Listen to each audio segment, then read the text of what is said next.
Por que cientistas temem uma nova era do gelo na Europa? Estudos científicos da Alemanha, da ONU, até da NASA, há mais de 10 anos, esses estudos científicos vêm permeando a consciência, a conscientização de toda a humanidade. Isso nas Américas, na Europa, nas potências mundiais científicas. Mas existe um contraponto, também estudado, que as mudanças climáticas continuarão com o aquecimento global. Eis a incongruência, onde está a verdade? Assistimos e tiramos as nossas devidas conclusões.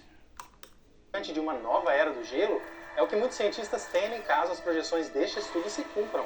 Segundo os autores, correntes oceânicas que carregam calor entre a Antártida e o Ártico estão à beira do colapso. Começariam a frear a partir de 2025 e parariam em algum momento até o fim deste século. Tudo por causa das mudanças climáticas. Se isso chegasse a ocorrer mesmo, como parece que vai, seria o caos no planeta, um fenômeno parecido ao retratado de forma extrema no filme O Dia Depois de Amanhã, de 2004. Mas qual o grau de certeza da ciência sobre esse cenário? Existe a possibilidade de o aquecimento global ser só uma coincidência, já que a Terra passou por outras eras glaciais no passado?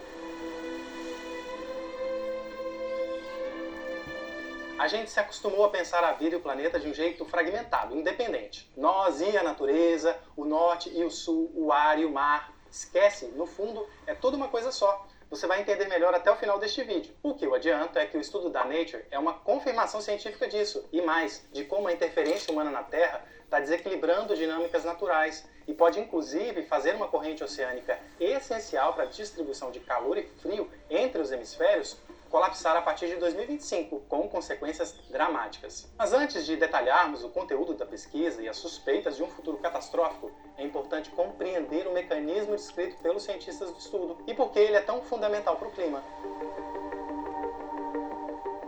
Bom, eu acabei de resumir mais ou menos a chamada circulação meridional do Atlântico, ou circulação meridional de revolvimento do Atlântico. É um sistema planetário de transporte de calor. Leva a água quente dos trópicos para o Atlântico Norte e faz, por exemplo, a Europa ser menos fria no inverno que o Canadá, que está na mesma latitude. Controla também parte do regime de chuvas no Brasil. Talvez você conheça esse processo complicado pela sigla em inglês, AMOC. Ela indica o conjunto de correntes oceânicas que se movimentam entre os dois polos da Terra. Essa animação gráfica da Agência Espacial Americana mostra em detalhes.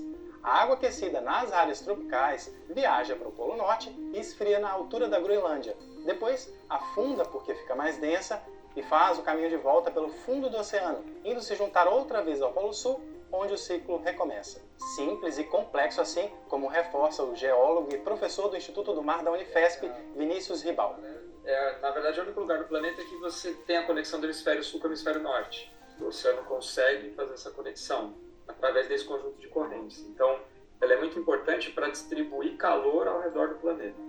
É isso, o movimento das águas oceânicas no Atlântico estabelece uma conexão vital entre os extremos do planeta e toda a biodiversidade fruto do elo entre eles, mas está enfraquecendo. Um ponto crítico, o Ártico. O degelo por lá, segundo Vinícius, tem feito com que mais água doce seja despejada no oceano, justo no local onde a AMOC faz a curva para baixo. O problema é que a água do gelo derretido é menos densa, não afunda fácil. Como consequência, atenua a força da corrente para seguir seu trajeto natural. Mas será que o sul não pode compensar o norte? Na natureza nem sempre é assim. E no caso da AMOC, na avaliação de pesquisadores, não é. Se um lado ou outro da corrente estiver tão debilitado a ponto de paralisar, pronto, o estrago está feito, para tudo. Isso vai fazer ela inteira parar. Imagina, uma esteira rolante você não consegue parar só um pedaço.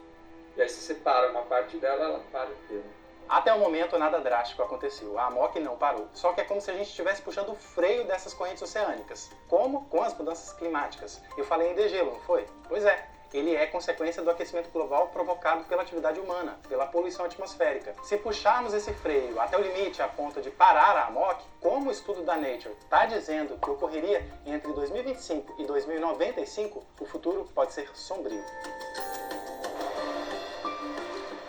Os trópicos teriam áreas inabitáveis pelas altas temperaturas, o mar iria subir na América do Norte, haveria uma variação drástica no regime de chuvas na América do Sul e na África. E a Europa poderia esfriar rapidamente, ser arrasada por tempestades severas. Mais ou menos o que o filme O Dia Depois de Amanhã apresenta para o público, só que sem Nova York no centro da trama e com menos exagero da liberdade criativa. O aspecto em que a ficção parece se unir de forma fiel à realidade é a razão por trás do caos climático, o enfraquecimento da AMOC. No roteiro de cinema, o colapso das correntes oceânicas no Atlântico é que dá início a um resfriamento imediato e drástico do planeta. A ideia parece muito original, mas parte de referências do passado geológico da Terra. Quando o planeta passou por outras eras glaciais, como há mais ou menos 12 mil anos, o gatilho foi esse, a AMOC em estado frágil, como pode acontecer de novo. Isso quer dizer então que estamos perto de uma nova era glacial no hemisfério norte?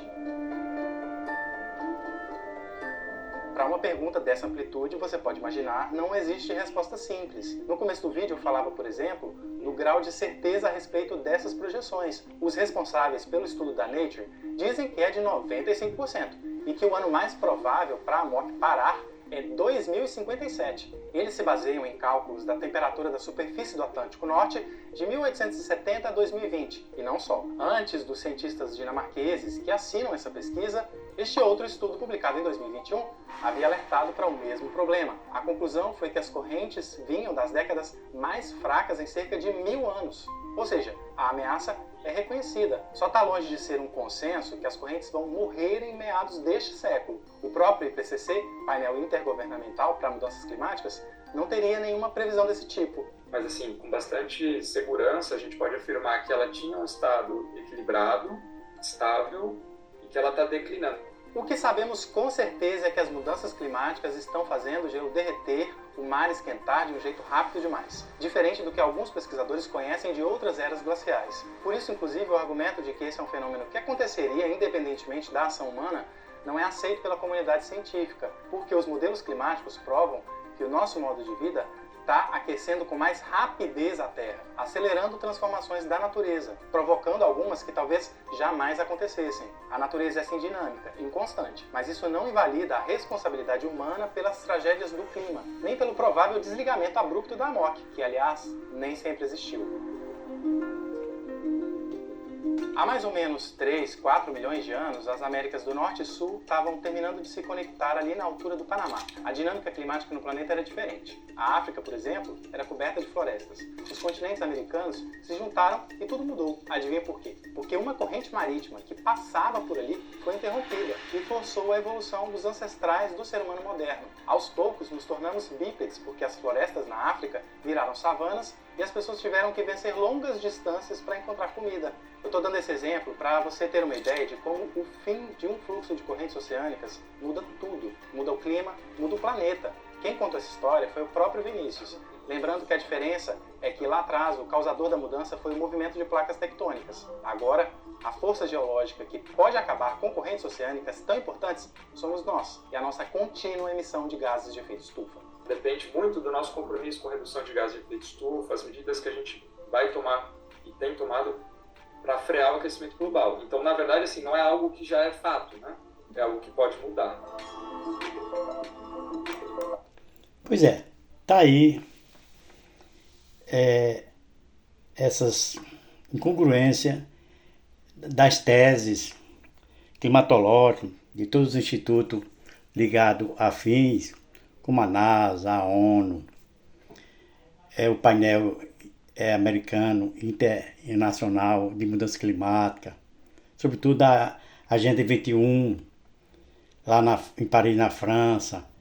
Tem várias diretrizes, informações, premissas que são incongruentes, que se chocam com essas informações. Estamos entrando ou não numa era glacial? Ou as mudanças climáticas continuarão com o aquecimento global? Eis a questão.